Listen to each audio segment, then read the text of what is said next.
నమస్తే రమగారు. నమస్తే జయ. రమగారు, ఏదైనా నావెల్ చెప్పుకుందామండి? ఎదన్పూడి సులోచనారాయణ గారి స్నేహమయ్యి బాగుంటుంది. ఇది ఇంచుమించుగా 70s నాటి కథ అనుకుందాం. రాయబడింది కూడా అప్పుడే. 70లలో ఉన్న దేశకాలమాన పరిస్థితులు, అప్పట్లో జీవితాలు, పెళ్ళిళ్ళు, పిల్లలు, ఆలోచన విధానాలు అవి కనపడతాయి మనకి. ఓకే, బాగుంటుంది కథ. అనసూయమ్మ గారని ఒక ఆవిడ ఏం చేస్తుందంటే, ఒక సేవా సదనం నుంచి ఒక అమ్మాయిని తమ ఇంటికి తీసుకొస్తుంది. ఈ సేవా సదనం కనకమణి గారిని ఒక ఆవిడ నిర్వహిస్తుంటుంది. చాలామంది ఆడపిల్లలు ఉంటారు అక్కడ. అయితే ఈ ఆడపిల్లల్లో హెడ్ ఒక అమ్మాయి శారద. మరి 20 ఏళ్ళు కాదు, 30 లోపు, 25-30 ఏళ్ళ వయసు ఉంటుంది, 25 ఏళ్ళ పైన అమ్మాయి. చాలా చిన్నతనం నుంచి ఇక్కడే ఉంది. సేవా సదనాన్ని సజావుగా నిర్వహించే అమ్మాయి. చాలా సమర్థురాలు, బుద్ధిమంతురాలు, కామ్ గోయింగు. ఈ అనసూయమ్మ గారు ఏదో ఫారిన్ ట్రిప్ వెళ్తోంది. ఆవిడ 1-2 నెలలు ఇంట్లో ఉండదు. ఓకే. వాళ్ళ ఇంట్లో ఆవిడ తమ్ముడు, తండ్రి, 2 ఆడపిల్లలు, కాలేజీ చదివే 2 ఆడపిల్లలు ఉన్నారు. ఇంటిని చూసుకోవడానికి ఒక మనిషి కావాలని కనకమణి గారిని అడిగి శారదని తీసుకెళ్తుంది. ఇల్లంతా అప్పచెప్తుంది. అయితే ఏమవుతుంది, తండ్రి ఏమో ఇంచుమించు మంచంలో ఉంటారు. తమ్ముడు కొంచెం పెద్దవాడు, అతను 30-40కి మధ్యలో వాడు. ఒక రకమైన మానసిక స్థితిలో ఉంటాడు. ఏవో మందులు కూడా వాడుతూ ఉంటాడు. ఈ అమ్మాయి వెళ్ళిన రోజు రాత్రే అతను ఈ అమ్మాయిని చూసి ఎవరో అని భ్రమపడి మెడపట్టేసుకుంటాడు, పిసికేస్తాడు. అమ్మాయి కేకలకి వీళ్ళు అంతా లేచి వచ్చి విడిపిస్తారు. అది కాదని బలవంతంగా అతన్ని విడిపిస్తారు. చాలా భయపడుతుంది. కానీ శారద, ఈ అనసూయమ్మ గారు ఏమంటారంటే, అలా కాదు, వీడు కొంచెం మనశ్చేదుడు ఉన్నాడు, ఏదో నిద్రలో వచ్చేసాడు, టాబ్లెట్లు అవి సరిగ్గా పడితే వాడితో ఏ ప్రాబ్లము ఉండదు. ఆడపిల్లలు 2 ఉన్నారు, కవిత, కల్పన, వాళ్ళిద్దరూ హ్యాండిల్ చేస్తారు అని చెప్తుంది. భయంగా ఉంటుంది. కానీ అది చాలా పెద్ద ఇల్లు, చక్కగా చుట్టూతో తోట దొడ్డి ఉంటాయి, వంటవాడు ఉన్నాడు, ఇంకా పని వాళ్ళు ఎవరో ఉన్నారు. అజమాయిషి కోసమే శారదని తెచ్చారు. అనసూయమ్మ గారు ఫారిన్ వెళ్ళిపోతుంది. ఈ అమ్మాయిని ఇంట్లో వదిలిపెట్టి. పెద్ద లైబ్రరీ అవి ఉంటాయి ఇంట్లో. మెల్లిగా ఇల్లు పరిస్థితులు అలవాటు పడతాయి. ఒక ఆవిడ సెక్రటరీ ఉంటాడు, వేణునో ఎవరో. అందులో ఈ ఆడపిల్లల్లో ఒక పిల్లతోటి కొంచెం చనువుగా ఉంటాడు. డబ్బంతా శారదకే అప్పచెప్తుంది ఆవిడ, కనకమణి గారు చెప్పిన మీదట. కొంచెం ఈ అమ్మాయి కంట్రోల్లో ఉంటే ఆ పిల్లలిద్దరూ ఎంతసేపు ఈ అమ్మాయితో పోట్లాడుతూ ఉంటారు. ఈ ఇంటికి వచ్చిన కొద్ది రోజులకి ఒక ఆయన వచ్చి, ఒక పాలేరు లాంటి ఒక అతను ఎవరి దగ్గర, మోతుబరి దగ్గర ఉండేనా 3 ఆడపిల్లల్ని అప్పచెప్తాడు. ఈ 3 ఆడపిల్లలు ఎవరు, 10 ఏళ్ళు, 8 ఏళ్ళు, 6 ఏళ్ళు ఉన్న, లేదా 7 ఏళ్ళు, 9 ఏళ్ళు, 11 ఏళ్ళు ఉన్న 3 ఆడపిల్లలు. ఈ అనసూయమ్మ గారి తమ్ముడు పిల్లలు వాళ్ళు. అతని పేరు భవానీ ప్రసాద్ అనే పేరుతో నడుస్తూ ఉంటుంది. అతను ఇంట్లో ఉంటాడు, మంచివాడుగానే ఉంటాడు, కామ్గా. తోట దొడ్డి అన్ని ఇల్లు, తోట అయితే ఎంత బాగుంటుందో, అతనే మేనేజ్ చేస్తాడనమాట. ఈ ఆడపిల్లల్ని వదిలేసరికల్లా ఈ కవిత, కల్పన ఉంటారు. వాళ్ళు గట్టిగా ఆయనతో పోటాడి తీసుకుపోమంటే, మేము తీసుకుపోను, వీళ్ళ మావయ్య ఇక్కడ దింపి వెళ్ళమన్నాడు, వీళ్ళ నాన్న ఇల్లు, వీళ్ళది ఈ ఇల్లు అని చెప్పి 3 పిల్లల్ని వదిలేసి వెళ్తారు. ఇవి చిన్నపిల్లలు, పాపం తిండి తిప్పలు వద్దు. ఈ శారద పిల్లల్ని కొంచెం దగ్గరికి తీసుకుంటుంది. వాళ్ళు ఏమైనా సరే వెళ్ళిపోవాల్సిందే, వాళ్ళు ఇంట్లోకి రానివద్దంటారు కవిత, కల్పన. మరి పిల్లలు ఏం చేస్తారు? ఈ అమ్మాయి ఏం చేస్తుంటే వాళ్ళని తీసుకుపోయి సేవా సదనంలో పెట్టేస్తుంది. అక్కడ తన కంట్రోల్ ఉంది కదా, అక్కడ పెట్టేసి వస్తుంది. 2 రోజులకో 3 రోజులకో ఆ వెంకటరామయ్య గారు వచ్చేస్తాడు. పిల్లలు ఏమయ్యారు అని అడిగి పోట్లాడతాడు. సరే, ఇక్కడ పెట్టామంటే ఆ పిల్లల్ని మళ్ళీ ఇంట్లో ఉంచుకోవాల్సిందే ఏమైనా సరే అని అంటాడు. ఈ ఉంచుకున్న పిల్లల్ని అమ్మాయి శుభ్రంగా వాళ్ళని లైన్లో పెడుతుంది, తలకాయలు దువ్వుతుంది, భోజనాలు పెడుతుంది. పిల్లలు బాగా అలవాటు అవుతారు. పెద్ద పాప, చిన్న పాప, చంటి. పేర్లు లేవు పిల్లలకి. మా నాన్నే మా అమ్మని చంపేశాడని చెప్తారు. ఈ అమ్మాయికి అర్థం కాదు. అతను చూసే సాత్వికుడుగా ఉంటాడు, తన పని ఏదో తను చేస్తాడు. పిల్లల మొహం వైపు కూడా చూడ్డు అతను. ఆ పిల్లలకి తండ్రి అంటే, తల్లిని చంపేశాడంటే భయం వేస్తుంది కదా. ఇంతకాలం ఎవరి దగ్గర ఉన్నారంటే మేనమామ ఉన్నాడు. మేనమామ దగ్గర ఉన్నారు. మేనమామ పెళ్ళం నానా గోలా చేస్తుంది.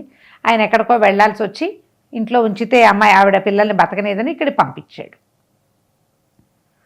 సరే, ఈ రోజులు గడిస్తే ఈ శారద అతనితోటి అలవాటు అవుతుంది, ముసలాయనతోటి అలవాటు అవుతుంది. ఈ పిల్లలు 3 బాగా చూసుకుంటుంది. రోజులు గడుస్తాయి. మెల్లిగా అతనికి శారదతోటి అలవాటు అవుతుంది. బాగా ఒక రకమైన ఆసక్తి ఏర్పడుతుంది. అమ్మాయి చాలా ఓపికగా శాంతంగా ఉంటుంది. ఎలాంటి పరిస్థితినైనా హ్యాండిల్ చేస్తుంది. పిల్లల్ని ఒకటి చొప్పున తండ్రి దగ్గరికి టీ ఇవ్వడానికి, స్నానం చేస్తే బట్టలు తీసి ఇవ్వడానికి మెల్లిగా అలవాటు చేస్తుంది. పిల్లల్ని బయటికి తీసుకెళ్ళాలి, వాళ్ళకి బట్టలు కొనుక్కొస్తుంది. క్లాతులు తెచ్చి కొన్ని కుడుతుంది, మెషిన్ పెట్టుకుని కొన్ని. ఆ అమ్మాయికి ఆ సేవా సదనంలో పనులన్నీ అలవాటు కదా. కొద్దిగా అమ్మాయి బాగా సెటిల్ అవుతారు. మెల్లిగా అతనికి ఈ అమ్మాయిని పెళ్లి చేసుకుందాం అనిపిస్తుంది. ఇది ఎందుకు ఇలా జరిగింది, ఈ పిల్లలు నీకు ఎందుకు దూరం అయ్యారు అని అడిగితే అతను చెప్తాడనమాట. నేను ముందు నుంచి మాకు ఆస్తిపాస్తులు ఉన్నాయి, మా అక్కయ్యకి పెళ్ళయింది, పిల్లలు ఉన్నారు. ఒక స్నేహితుడు ఒకడు నన్ను వాళ్ళ ఫ్రెండ్స్ అని చెప్పి ఒకళ్ళ ఇంటికి తీసుకుపోయాడు. వాళ్ళ ఇంట్లో ఏంటంటే జయ, ఆ ఇంటి వాళ్ళ అమ్మాయి పేరు. ఆ పిల్ల ఇతనికి వల వేసి పట్టుకుంది. వీళ్ళు బాగా ఆస్తిపరులు. ఇతను ఒక్కడే కొడుకు, ఒక అక్క తమ్ముడు. ఆస్తంతా ప్రసాద్ పేరు మీదే ఉంది. వాళ్ళు మెల్లిగా ఆ పిల్లని ఇతనికి అలవాటు చేశారు. ఇంకా పెళ్లి చేసుకోక తప్పని స్థితి వచ్చేస్తుంది. అమ్మాయి గర్భవతి అయిపోతుంది. వీళ్ళ అక్కయ్య నాన్న ఒప్పుకోరు, కానీ మరి ఆస్తంతా అతని పేరు మీద ఉంది కదా. పెళ్ళి అవుతుంది, అది పెళ్లి చేసుకుంటారు. మెల్లిగా పిల్లని కంటారు, మళ్ళీ ఇంటికి కూడా తీసుకొచ్చుకుంటారు. వాళ్ళ అక్కయ్యకి భర్తతో ఏదో సమస్య వస్తుంది, పోతాడో ఏమో ఆయన. 2 ఆడపిల్లలు, మరి ఆవిడకి గడవాలి కదా. అందుకని ఏమంటుంది, నేను ఉంటాను, మీ ఆవిడని కూడా ఇంటికి తీసుకొచ్చుకోమని ఇంటికి తీసుకొచ్చుకుంటారు. తీసుకొస్తే ఈ పిల్లకి ఇంత ఆస్తుంది కదా, అదంతా అనుభవించేసేయాలని. వీళ్ళ అక్కయ్య కంట్రోల్లో అమ్మాయికి నచ్చదు. క్రమంగా అతను ఏం తెలుసుకుంటాడు, ఈ అమ్మాయి వేరే ఇతరత్ర తిరుగులు ఉన్నాయి, దీనికి ఎంతసేపు క్లబ్కి వెళ్ళిపోవాలి, సినిమాలకు వెళ్ళిపోవాలి, షికార్లకు తిరుగుతూ ఉండాలి, డబ్బులు కొనేసుకుంటూ వాడేసుకుంటూ ఉండాలి. వాడేసి కొనేస్తే ఏమవుతుంది, ఏవో పొలాలు ఉన్నాయి, వ్యాపారాలు ఉన్నాయి, అవన్నీ చెయ్యాలిగా. ఇతనికి మనశ్శాంతి ఉండదు భార్యతోటి. వాళ్ళమ్మ అన్నిటికీ పోట్లాడుతుంది. మెల్లిగా 2వ పిల్ల కూడా పుట్టేస్తుంది, 3వసారి కూడా కడుపుతూ ఉంటుంది. ఈ 3వసారి కడుపుతూ ఉన్నాక ఆ అమ్మాయి తాలూకు తిరుగుడు అవి చాలా ఎక్కువైపోతాయి. వాళ్ళు ఏంటంటే ఈ పిల్లని సినిమా యాక్టర్ చేయాలనో, ఎవరైనా పెద్దవాళ్ళకి ఇవ్వాలనో తీసుకొచ్చి పల్లెటూరు నుంచి. ఈ పిల్లతోటి దీని వేషాలు అవి భరించలేక వాళ్ళ అన్నయ్య ఊరెళ్ళిపోయాడు. ఈ అమ్మాయి ఏమో ఈ డబ్బులు గల వాడిని పట్టుకుంది. అట్లాంటి కథలు మనం ఎన్నో చూస్తాం కదా. ఈ 3వ పిల్ల చంటి పిల్లగా ఉండగా ఈ అమ్మాయి ఏమైనా సరే ఇతనితోటి సరిగ్గా ఉండనని నేనని గొడవ చేస్తుంటుంది. ఒకనాడు ఇతను ఏదో పార్కుకి వెళ్ళి కూర్చుంటాడు, ఇంట్లో మనశ్శాంతి లేదని. ఒక చెట్టు వెనకాల ఒక కుర్రాడిని, ఒక అమ్మాయిని చూస్తాడు. తీరా ఆ కుర్రాడితో ఉన్నది తన భార్య. ఎప్పుడైతే ఆ అమ్మాయి తాలూకు దుష్ప్రవర్తన కంటితో చూసేశాడో ఇతను బాగా గొడవ చేసేస్తాడు, పొమ్మంటాడు. పిల్లల్ని తీసుకుని వెళ్ళిపోతారు, కానీ వాళ్ళు కేసేస్తారు విడాకుల కోసం, ఆస్తంతా క్లెయిమ్ చేయటానికి. తలకాయ పగిలిపోతుంటుంది. ఎవరో ఫ్రెండ్స్ వస్తారు, వాళ్ళు వీళ్ళు వస్తుంటుంది. పెద్ద కుటుంబం కదా. ఈ వచ్చిన వాళ్ళని ఎవరినో దింపడానికి వెళ్ళి ఇతను కారులో వస్తుంటే తల పగిలిపోవటం, ఒక రకమైన డిప్రెషన్ అనమాట అతనికి. ఆ తల నొప్పి, ఆ ఒళ్ళు తెలియని స్థితిలో కారు ఎవరిదో డాష్ కొట్టేస్తాడు, ఒక రిక్షాని. ఆ కొట్టేసిన రిక్షాలో ఇతని భార్య ఉంటుంది, ఎక్కడి నుంచో వస్తూ ఉంటుంది అమ్మాయి. అది కాస్త చచ్చిపోతుంది. ఓహో. ఈ తలనొప్పికి మందులు వాడడము, ఇవన్నీ డాక్టర్ తాలూకు ప్రిస్క్రిప్షన్లు అవి ఉంటాయి. వీళ్ళ అక్కయ్య శత విధాల లాయర్ని పెట్టి తమ్ముడిని ఈ హత్యానేరం నుంచి బయటపడేస్తుంది. ఆవిడ గోల్ ఏంటంటే ఆవిడకి వేరే చారా లేదు, తమ్ముడు ఇల్లు తన చేతిలో ఉండాలి, అప్పుడే తన జీవితం బాగుంటుంది, తన పిల్లలు బాగుంటారు. అందుకని చాలా కష్టపడి బాగా తిరిగి ఇతనికి వైద్యం అవసరమని మందులు వేసుకుంటున్నాడని వాళ్ళే పిచ్చాసుపత్రిలో కూడా చేర్పిస్తారు ఇతన్ని. అయ్యో. ఇవన్నీ ఈ రికార్డు మొత్తం మీద చూపించి ఇతను మానసిక స్థితి బాగోలేదు, ఎవరినో అనుకుని కొట్టేశాడు కానీ భార్య అనుకుని కొట్టలేదని మొత్తానికి చేసి కొంతకాలం కొద్ది రోజులు జైల్లో కూడా అరెస్ట్ అయిపోతాడు. బయటకు వచ్చాక ఇక పిల్లల్నేమో వెంకటరామయ్య వాళ్ళ అన్నయ్య తీసుకెళ్ళిపోతాడు. తల్లిని కూడా తీసుకుపోతాడు. కొన్నాళ్ళకి ఆవిడ పోతుంది. జయ ఆ రకంగా చేసి అతని జీవితంలో నుంచి నిష్క్రమించింది. ఇతనికి కాస్త పొడుగు జుట్టు, తెల్లగా ఎత్తుగా మనిషి ఎవరైనా కనపడితే జయే అనుకుంటాడు. ఆ ట్యాబ్లెట్లు వేసుకుని నిద్రపోతాడు. ఆ నిద్రలో ఏమైనా మెలకు వచ్చింది, ఆ సమయానికి అట్లా ఎవరైనా కనబడితే ఆ పెళ్ళాన్ని చంపేయాలని అనిపించేది అతనికి. ఈ అమ్మాయి మీదకి వస్తాడు. అట్లా 1-2 సార్లు జరుగుతుంది ఇట్లా. కానీ అమ్మాయి అర్థం చేసుకుంటుంది, ఇతని మానసిక స్థితి ఇది. ఏమనుకుంటుందంటే ఈ పిల్లల్ని దగ్గర చేసుకో, ఈ పిల్లలు దిక్కు లేకుండా ఉంటే ఎట్లా, జయ తప్పు చేసిందని పిల్లల్ని వదిలిపెట్టచ్చా, ఇంకా వాళ్ళని పల్లెటూరు పంపించద్దు, మీ అక్కయ్య పిల్లలు మీ డబ్బు తింటూ చదువుకోవటం కాలేజీలకి వెళ్ళి హాయిగా ఉండటం ఏంటి, నీ పిల్లలు మట్టి పిసుకుతూ ఊళ్ళో పని చేయటం ఏమిటి, స్కూళ్ళు లేవు, చదువులు లేవు పాపం వాళ్ళకి, తల్లి సరిగ్గా లేదు, తండ్రి బాగున్నాడు కదా, ఇంత ఆస్తుంది కదా అని కొంచెం అతన్ని మెత్తపరుస్తుంది. మెల్లిగా పిల్లల్ని తన దగ్గరే ఉంచుకోవాలన్న ఉద్దేశం గట్టిగా వచ్చేస్తుంది. ఈ కవితను కల్పన ఈ మామయ్యని వల్ల వేసుకుంటోందని అనిపించడం మొదలు పెడుతుంది వాళ్ళకి. యాక్చువల్గా అనసూయమ్మ గారి ప్లాన్ ఏంటంటే ఈ ఆడపిల్లల్లో ఒక పిల్లని తమ్ముడికి ఇచ్చి పెళ్లి చేయాలని. అతను ఏమంటాడు, నేను ఎత్తుకు పెంచిన పిల్లలమ్మా, చిన్నపిల్లలు, వాళ్ళలో ఒకళ్ళని నేను చేసుకోవటం ఏమిటి, ఏమైనా సరే నేను చేసుకోను, నాకు వద్దంటాడు. మరి వేరే ఎవరినైనా చేసుకుంటే ఆస్తి మళ్ళీ అమ్మాయి చేతిలోకి వెళ్ళిపోతుంది కదా, ఈవిడికి అది ఇష్టం లేదు. మరి నా జీవితం ఎట్లా, నిన్ను కాపాడాను, నాన్న నిన్నేళ్ల నుంచి నేను చూసుకున్నాను, నువ్వు చేసిన తప్పులన్నిటికీ నేను బాధ్యత వహించాను, మరి నా జీవితానికి బాధ్యత ఎవరు వహిస్తారంటుంది అక్క. కవితనిచ్చి పెళ్లి చేస్తారన్న అనుమానం ముందు నుంచి. ఇప్పుడు ఇతనికేమో మెల్లిగా శారద మీద ఆసక్తి మొదలవుతుంది. ఈ అమ్మాయి అయితే తన జీవితం బాగుంటుంది అనుకుంటాడు. ఇంకా నడవాలి కదా, ఇప్పుడు ఇంతకీ 40 ఏళ్ళు కూడా లేవు అతనికి. ముందు జీవితం, ఈ పిల్లలు, 3 ఆడపిల్లలు. ఎప్పుడైతే శారదను పెళ్లి చేసుకుంటాను వాళ్ళ అక్కయ్య వచ్చేసరికల్లా ఇతనేం చెప్పడు, కానీ ఆడపిల్లలు ఇద్దరు 100 రకాలు చెప్తారు. ఆ పిల్లల్ని శారదే చేర్చింది, శారద వల్లే వీళ్ళు ఇంట్లో ఉండిపోయారు అంటే ఆవిడ కేకలేస్తుంది, నేను నీకు హెల్ప్ చేయమని పిలిచాను, నువ్వు ఇట్లా మా ఇంటి వ్యవహారాల్లో ఎందుకు దొరపడ్డావని కేకలేసి తిట్టి పొట్టాడి వెళ్ళిపోమంటుంది. ఇంకా పంపించేస్తానంట. అతను ఎక్కడికో వెళ్తాడు, ఆ టైంకి శారదని పంపేస్తారు. ఆవిడ కూడా ఒక డౌట్ వస్తుంది, తమ్ముడు ఏమైనా ఈ పిల్ల పట్ల ఆకర్షితుడయ్యాడా అని. అతను వెనక్కి వచ్చి చూస్తే శారద వెళ్ళిపోయిందని చెప్తారు పిల్లలు. కాఫీ పట్టుకొచ్చిస్తుంది పెద్ద కూతురు. నువ్వు వచ్చావు ఏది, శారద ఏది అని అడుగుతాడు. ఎందుకు వచ్చావు నువ్వంటే, అంటే శారద వెళ్ళేటప్పుడు చెప్పింది నాన్నని జాగ్రత్తగా చూసుకోండి అని. నేనే చూసుకోవాలి కదా, శారద చేసే పనులన్నీ నేనే చేస్తాను, ఇంకా శారద వెళ్ళిపోయిందట అనేసరికల్లా అతనికి కష్టం వచ్చేస్తుంది. అక్కయ్యతో చెప్తాడు, ఎందుకు పంపించేసావు, నేను శారదని పెళ్లి చేసుకుంటానంటాడు. ఆనంగానే ఆవిడ అదిరిపడిపోతుంది. ఇంకేముంది, శారద కనుక అమ్మాయి వచ్చేస్తే ఈ పిల్లలు 3 ఇక్కడే ఉండిపోతారు, తనకి తన పిల్లలకి ఇంకా ఆసరా ఉండదు. ఆవిడ నానా గోలా చేసి తమ్ముడిని తిట్టిపోసి వెళ్ళి కృపామణి, ఆవిడ ఉంది కదా, అదేదో కృపామణి కాదు ఇంకో కనకమణి గారికి చెప్తుంది, శారద వల్ల మా తమ్ముడు శారదని పెళ్లి చేసుకుంటానంటున్నాడు, పెళ్లి చేసుకుంటే నా జీవితం అధ్వానం అయిపోతుంది, నేను రోడ్డు మీద పడిపోతాను, నా పిల్లలిద్దరికి పెళ్ళిళ్ళు కష్టం, ఒక పిల్లని నేను ఇవ్వదలుచుకున్నా మా తమ్ముడికి, ఏజ్ గ్యాప్ ఉంది, ఏ రోజు ఆ కాలంలో చేసేవాళ్ళు 15 ఏళ్ల గ్యాప్తో కళ్ళు మూసుకుని పెళ్లి చేసేవాళ్ళు. అసలు తప్పే కాదు, ఎందుకంటే 30 ఏళ్ళు ఉన్న వాళ్ళకి చిన్నపిల్లని, 50 ఏళ్ల వాళ్ళకి 10 ఏళ్ల పిల్లని పెళ్లి చేసిన కాలం అది. ఈవిడ సేవా సాధనం కనకమణి గారు శారదని రిపేర్ చేసేస్తుంది. నేను నిన్ను తయారు చేసుకున్నాను సేవా సాధనం కోసం, నువ్వు పెళ్లి చేసుకుని వెళ్ళిపోతే ఈ సేవా సాధనం ఏమైపోతుంది, నువ్వు సేవ చేయటానికి పుట్టావు, ఇన్నాళ్ళు ఎంతమంది పిల్లల్ని సేవించావు, పైగా ఇట్లా పెళ్లి చేసుకుని వెళ్ళిపోయింది ఒక పిల్ల ఇక్కడి నుంచి, దాని జీవితం ఏమైంది, ఎంత అధ్వానం అయిపోయింది. అది పాపం మొగుడు అమ్మేస్తాడు ఒక పిల్లని, అతి కష్టం మీద వెనక్కి పారిపోయి వస్తుంది, వచ్చాక సూసైడ్ చేసుకుంటుంది. నీ జీవితం కూడా అలాగే అవుతుంది. ఈ డబ్బున్న వాళ్ళని, మగవాళ్ళని అస్సలు నమ్మకూడదు. పైగా ప్రసాద్ పెళ్ళాన్ని చంపినవాడు అని బాగా రిపేర్ చేసేస్తుంది.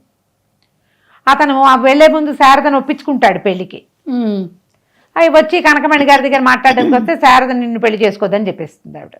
నేను శారదతోటే మాట్లాడతానంటే ఉత్తరం రాసి పంపిస్తుంది, నేను మాట్లాడడానికి రెడీగా లేను, నేను పెళ్లికి సుముఖంగా లేను అని. అతను చాలా ఆశ్చర్యపోతాడు, ఇలా ఎందుకు జరిగింది. అప్పుడు ఇంటికి వెళ్ళాక ఉత్తరం రాస్తాడు, తన జీవితంలో జరిగింది, ఎట్లా వాళ్ళ అక్కయ్య తన జీవితాన్ని తన చేతుల్లో తీసుకోవాలనుకుంటుంది, తద్వారా తనకెట్లాగో అన్యాయమే, పిల్లలు కూడా ఎంత అన్యాయం అయిపోతారు అని చెప్పి చాలా పెద్ద ఉత్తరం రాసి పిల్లలకి ఇచ్చి పంపిస్తాడు. ఈ ఆడపిల్లలు 3 శారదను చూస్తామని అడుగుతారు. అడిగితే కారులో పంపిస్తాడు 3 తన కూతుళ్ళని, పెద్ద పాప, చిన్న పాప, చంటి 3 వస్తే ఉత్తరం ఈ శారదకి ఇవ్వండి అంటే, శారద మరి పిల్లలు అమ్మాయిని చూడడానికి వచ్చారుగా, అంతకుముందు సేవా సాధనలో ఉన్నారు కదా 2-4 రోజులు, వాళ్ళందరికీ అలవాటే, వాళ్ళు చాలా సింపుల్గా వచ్చిన పిల్లలు శారద దగ్గరికి తీసుకెళ్ళిపోతారు. అక్కడ ఉన్న పిల్లలు తీసుకుపోయేసరికి ఆ ఉత్తరం నిదానంగా చదువుకుంటుంది. అతను రాస్తాడు, నీకు ఒకవేళ సేవా సాధనమే నీకు ఇబ్బంది అయితే కనుక నా ఆస్తి మొత్తం నేను సేవా సదనానికి రాసేస్తా నీకోసం. ఆ సేవా సదనాన్ని నీతో పాటు నేను కూడా పనిచేస్తాను దానికోసం, మన ఇద్దరం కలిసి సేవించుకుందాం అని ఉత్తరం రాస్తే ఆ అమ్మాయి వెంటనే సరే పెళ్ళికి ఒప్పుకుంటుంది. అతను వచ్చి కనకమణి గారికి చెప్తాడు, ఆస్తి రాస్తాను దీనికి అనగానే ఆవిడ ఆశ్చర్యపోతుంది. ట్రస్ట్లో నడుస్తుంది అది, అందరూ దాతల వల్ల నడుస్తుంది సేవా సాధనం. మరి ఇన్ని లక్షల రూపాయలు ఒకేసారి డబ్బు వస్తే మీ అక్కయ్య ఒప్పుకుంటుంది. మా అక్కయ్య సంగతి మీకెందుకు, మీరు పెళ్లి ఏర్పాటు చేయండి అని చెప్తాడు. ఎప్పుడైతే ఇతను పెళ్లి చేసుకుంటున్నాడని తెలిసిందో వెంకటరామయ్య గారు వచ్చేస్తాడు. మా పిల్లలకి అన్యాయం జరిగిపోతుందని. ఈ బావమరిదికి పెళ్ళవకపోయినా పర్వాలేదు, ఈ కవితను చేసుకుంటే నాకు అభ్యంతరం లేదు, నువ్వు బయట నుంచి ఎవరినైనా తెస్తే కుదరదు. కవిత ఎందుకంటే కనీసం రక్త సంబంధం కాబట్టి మేనమావ పిల్లల్ని చూస్తుంది. కొంత ఆస్తి పిల్లల పేరు మీద పెట్టిపిస్తే నాకు అభ్యంతరం లేదు, నువ్వు బయట దాన్ని తేవడానికి వెళ్ళేది అంటాడు ఆయన. అనసూయమ్మ గారు నానా గొల్ల చేస్తే ఆవిడే ఈ వెంకటరామయ్యని పిలిపిస్తుంది. తర్వాత ఇద్దరు కుమ్మక్క అతనేమంటాడు, సరే చేసుకుంటూ చేసుకో, ఎవరితో ఊరేగు, కానీ పిల్లల్ని గంటానికి వెళ్ళేదంటాడు. అనసూయమ్మ గారు కూడా అవును అవునంటే, ఒకవేళ కొడుకు పుట్టాడు అనుకో ఆస్తంతా పిల్లాడిది అయిపోతుంది. అందుకని ఆవిడ ససేమిరా అంటుంది, ఇతను మీరు మాట్లాడడానికి వీల్లేదు, నేను నిశ్చయించుకుని ఉన్నాను, ఇందులో ఎలాంటిది లేదు అంతే అనగానే ఆయన ఏం చేస్తాడు, ఇంకెందుకు పిల్లలు ఇక్కడ అని 3 పిల్లల్ని తీసుకుని వెళ్ళిపోతాడు. ఇతను పిల్లల్ని తీసుకెళ్ళిపోయినా చెల్లించడు, శారద కావాలంతే. మర్నాడు 3వ రోజు పెళ్లికి ముహూర్తం పెడతారు. సేవా సాధనంలో జామ్మని పెళ్లి చేస్తారు. అనసూయమ్మ గారు కూడా పెళ్లికి కనకమణి గారు పిలిచింది కాబట్టి, ఎందుకంటే ఆవిడ లేడీస్ క్లబ్ అవన్నీ ఉంటాయి, లయన్స్ క్లబ్ ఉన్నాయి, ఆవిడ క్లబ్ మెంబర్షిప్లు అవి ఏమి పోకూడదంటే ఇట్లా సేవా సాధనాలకి వాటికి వెళ్ళాలి, సోషల్ సర్వీస్ చేస్తారు కదా. పెళ్ళికి వస్తుంది, పెళ్ళి అయిపోయాక పురోహితుడు ఆస్తి వివరాలన్నీ చదువుతాడు, ఏమేమి ఇవ్వబడ్డాయి సేవా సాధనానికి అని. ఆవిడ నిర్ఘాంతపోతుంది, ఇంత ఆస్తి ఇస్తాడు, ఆవిడకి ఇల్లు అవి వదిలిపెడతాడు, అక్కయ్యకి కొంత వదిలిపెట్టేస్తాడు, మిగిలిన ఆస్తులు దీనికి రాసేస్తాడు, తన పేరు మీద ఉంచుకోడు. ఎప్పుడైతే ఈ వివరాలు చదివారో వెంటనే ఆవిడ చర్చి కేకలు పెట్టి తమ్ముడిని నానా తిట్లు తిట్టి కనకమణిని కూడా తిట్టిపోస్తుంది. నీకు తెలిసే చేసావని, నాదేముంది, అతను ఇవ్వదలుచుకున్నాడు, నేను ఆస్తి ఏదైనా ఇస్తాను, శారదనిచ్చి పెళ్లి చేయమని అడిగాడు, నాకు అభ్యంతరం ఏముంది, అమ్మాయి ఇక్కడే ఉండి పనిచేస్తానంటే నాకు శారద కావాలంతే, అమ్మాయిని నా నుంచి తీసుకెళ్ళిపోకూడదు, అతను నేనే ఇక్కడికి వస్తానన్నాడు, అందుకని పెళ్లి చేశాం అంతే, నీ ఇష్టం వచ్చిన చోటు చెప్పుకోమంటుంది. పెళ్ళి అయిపోతుంది. ఆ సేవా సాధనలో వాళ్ళందరూ సంతోషంగా ఉంటారు, వాళ్ళకి తెలుసు ఈ శారద ఇక్కడ ఉంటే తమ జీవితాలు సేఫ్గా ఉంటాయి. మంచి వాళ్ళని చూసి పెళ్లి చేయటము, బయట ఎంక్వైరీ చేయటము అవన్నీ ప్రసాద్ తీసుకుంటాడు, ఆ బాధ్యత తీసుకుంటానని ఒప్పుకుంటాడు. ఆ రాత్రి భార్యాభర్త కలిసి పడుకుంటారు. తెల్లవారుచామున బెల్ మోగుతుంది, ఎవరో వచ్చారని చూస్తే 3 ఆడపిల్లలు నుంచుని ఉంటారు అక్కడ. ఆ పిల్ల పెద్ద పిల్ల అమ్మ శారదని కావలించుకొని చెప్తుంది, శారద మా అమ్మ చచ్చిపోయింది, మా నాన్న వేరే పెళ్లి చేసుకున్నాడు, మా మేనమావ మమ్మల్ని ఊరు తీసుకెళ్ళాడు, కానీ మా మేనత్త మమ్మల్ని కొట్టి చంపేసేలాగా ఉంది, మాకు చదువు సంధ్య లేదు, తిండి తిప్పలు కూడా ఉండవు, మమ్మల్ని సేవా సాధనంలో చేర్చుకోవా అని అడుగుతుంది. లోపలికి వెళ్ళి భర్తను తీసుకొస్తుంది, వీళ్ళకి పిల్లలకి అన్నాలు పెడతాను అని చెప్పి వాళ్ళ 3 లోపల తీసుకెళ్ళిపోతుంది. అతను రిజిస్టర్లో ఫస్ట్ పేర్లు రాసుకుంటాడు, తన 3 కూతుళ్ళవి. సేవా సాధనంలో మా సర్వీసు నా పిల్లలతోటే మొదలవుతుంది, వాళ్ళు ఇక్కడే ఉండిపోతారు, ఇంకా ఆస్తి ప్రత్యేకంగా ఏం లేదు, ఇది అందరిది కదా, పిల్లల్ని చదివించి పెద్దవాళ్ళని చేసుకుంటారు, కథ కంచికి మనం ఇంటికి. ఎంత బాగుంది రమ్మగారు. ఈ అమ్మాయి క్యారెక్టర్, శారద క్యారెక్టర్ని చూపిస్తారు జయ. ఒక పరమ సాత్వికురాలు, తెలివైంది, పనిమంతురాలు అయిన క్యారెక్టర్. ఇట్లాంటి ఒక మనిషి మన జీవితానికి కావాలనిపిస్తుంది మనకి. ఏ సందర్భంలోనూ అమ్మాయి ఓవర్ రియాక్ట్ అవ్వదు, కరెక్ట్గా రియాక్షన్స్ ఉంటాయి. ఆ పిల్లలకి ఇబ్బందిగా ఉన్నప్పుడు వాళ్ళని తీసుకెళ్ళి అక్కడ పెట్టొస్తుంది, వాళ్ళని మళ్ళీ ఇంటికి తెచ్చాక ఆ పిల్లలకి పని పాట అన్నీ నేర్పిస్తుంది, ప్రతిదీ మొక్కల దగ్గర పనులతో సహా చేయిస్తుంది. సేవా సాధనంలో ఉండే ప్రాక్టీస్ తోటి ఇలాంటి వాళ్ళు ఎక్కడైనా ఉంటారా అనిపిస్తుంది. అవును, అంత బాగా రాస్తారు, చాలా ఎలివేటెడ్గా వెళ్తుంది కథ. స్నేహమయ్యి దొరికితే చక్కగా చదవండి, తాపీగా చదివితే కథ ఎక్సలెంట్గా ఉంటుంది. తప్పకుండా రమ్మగారు. నమస్తే. నమస్తే G. And for more videos, please subscribe to iDream. Please subscribe to iDream. Please subscribe iDream. And please subscribe to iDream. For more videos, subscribe to iDream. please like, share and subscribe to the channel. Congratulations, iDream. Subscribe to iDream. Subscribe to iDream. So subscribe to iDream Media. iDream team andarki huge congratulations. Please subscribe iDream Media. Please subscribe to iDream. Subscribe iDream. Please subscribe to iDream. I dream అంటే నా కళల ఛానల్ను subscribe చేసుకున్న నోరు తిరుగుతలేదు. మీరైతే గంట గుర్తు కొట్టండి. For more such videos, please subscribe to iDream. Subscribe to iDream. Please subscribe to iDream. Please subscribe iDream Media. Please do subscribe to iDream. Please subscribe to iDream Media. For best entertainment and information, please subscribe iDream. And don't forget to subscribe to iDream.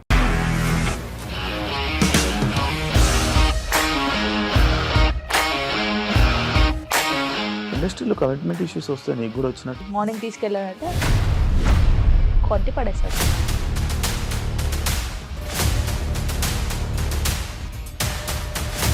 ఒక్కళ్ళు కూడా చూడలేదు ఈ cinema అని చెప్పడానికి కూడా చాలా ధైర్యం కావాలి. అది నిజం కదా, దాంట్లో ధైర్యం ఏంటి? ఇది నెక్స్ట్ డే ప్లేట్ మార్చేస్తే తప్పు కదా. As of now we are comfortable this అని నేను అనుకుంటున్నాను. రష్మిక గారిది మీది ఒకే ఊరంట కదా? నీకు కోపం వచ్చిందంటే బాగా తిట్టేత్తరా? తిట్టేద్దామండి. నిజంగా గేమ్ ని ఎలా చేంజ్ చేయగలిగారు? ఏపీఎస్ఎఫ్సి వాళ్ళకి 6 నెలల్లో నేను 6 లక్షలు కట్టా. బిజినెస్ చేయాలనుకుంటే it is as difficult as riding a tiger.